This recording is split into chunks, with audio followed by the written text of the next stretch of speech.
नमस्कार। आकाशवाणी चंडीगढ़ से प्रादेशिक समाचारों के साथ मैं रत्तिका। सूचना एवं प्रसारण मंत्री अनुराग ठाकुर ने कल नई दिल्ली में प्रसारण सेवा पोर्टल का शुभारंभ किया।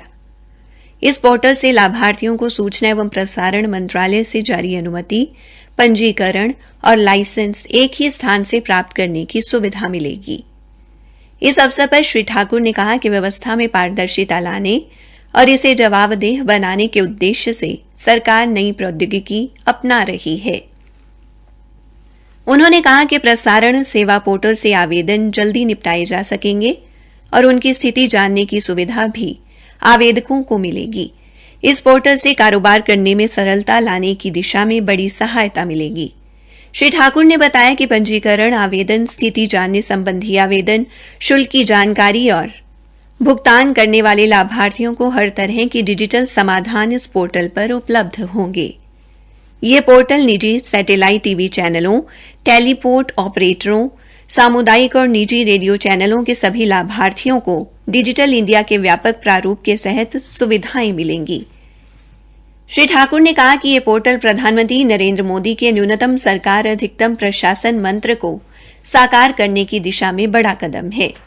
उन्होंने कहा कि इससे व्यापार परिवेश को प्रोत्साहन मिलेगा और 900 से अधिक सैटेलाइट टीवी चैनलों, 70 टेलीपोर्ट ऑपरेटरों, 1700 मल्टी सर्विस ऑपरेटरों, 350 सामुदायिक रेडियो केंद्रों, 380 निजी एफएम चैनलों और अन्य लाभार्थियों सहित समूचा प्रसारण क्षेत्र सशक्त होगा।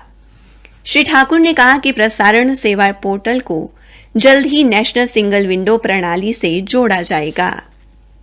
हरियाणा विधानसभा के आज बुलाए गए विशेष सत्र में पिछले सत्र के बाद दिवंगत हुए महानुभावों को श्रद्धांजलि अर्पित की गई और उनकी आत्मा की शांति के लिए सदन में 2 मिनट का मौन रखा गया। सदन के नेता के बाद विपक्ष के नेता भूपेंद्र सिंह हुड्डा ने शोक प्रस्ताव पढ़े और अपनी पार्टी की तरफ से दिवंगत आत्माओं की शांति के लिए प्रार्थना की। विधानसभा अध्यक्ष ज्ञानचंद गुप्ता ने भी अपनी ओर से शोक प्रस्ताव पढ़े। सदन में जिन्हें श्रद्धांजलि दी गई उनमें महेंद्रगढ़ जिले के गांव आकौदा निवासी सूबेदार सूबे सिंह, रोहतक जिले के गांव सैमाण निवासी हवलदार नरेश सिवाज, महेंद्रगढ़ जिले के गांव खकोटी खुर्द के हवलदार लीला सिंह, महेंद्रगढ़ जिले के गांव बसई के नायक महेश कुमार, झज्जर जिले के गांव कोयलपुर के नायक तेजराम, कुरुक्षेत्र जिले के गांव बारना के नायक अश्विनी कुमार, झज्जर के गांव सिवाना निवासी सिपाही बलराज शामिल हैं। इसके अलावा सदन में विधायक श्रीमती रेणुबाला के पिता श्री ज्योतिराम तथा पूर्व मुख्यमंत्री स्वर्गीय चौधरी बंसी लाल के भाई श्री रघुवीर सिंह के निधन पर शोक प्रकट किया गया। इसके बाद सदन में चंडीगढ़ के मुद्दे पर प्रस्ताव पेश किया गया। विश्वविद्यालय अनुदान आयोग यूजीसी ने स्पष्ट किया है कि पूर्व स्नातक पाठ्यक्रम में प्रवेश हेतु केंद्रीय विश्वविद्यालय की साझा प्रवेश परीक्षा के लिए विश्वविद्यालयों को केवल राष्ट्रीय परीक्षा एजेंसी की वेबसाइट पर पंजीकरण कराना होगा।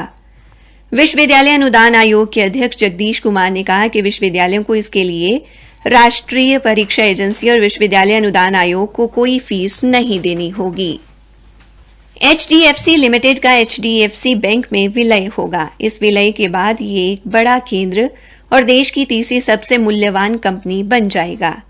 एचडीएफसी इस विलय के जरिए एचडीएफसी बैंक में 41% हिस्सेदारी हासिल करेगा। एचडीएफसी लिमिटेड के अध्यक्ष दीपक पारेख ने इसे 2 बराबर साझेदारों के बीच का विलय बताया है। उन्होंने कहा कि संयुक्त संस्था के रूप में इस विलय से कंपनी की परिसंपत्तियों में विविधता आएगी। श्री पारेख ने बताया कि विलय से ग्राहकों की संख्या में वृद्धि होगी।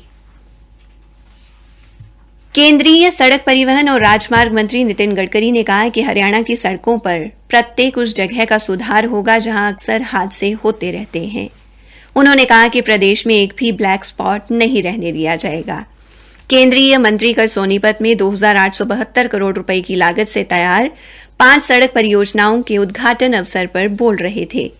उन्होंने जिन सड़क परियोजनाओं का उद्घाटन किया उनमें जींद गोहाना राष्ट्रीय मुख्य मार्ग, भिवानी मुंडाल जींद राष्ट्रीय मुख्य मार्ग, झज्जर लोहारू राष्ट्रीय मुख्य मार्ग, उत्तर प्रदेश हरियाणा सीमा से गोहाना राष्ट्रीय मुख्य मार्ग 334 बी और 1400 करोड़ रुपए की लागत से बना मुकरबा चौक से पानीपत राष्ट्रीय मुख्य मार्ग शामिल हैं। इसी के साथ प्रादेशिक समाचार समाप्त हुए।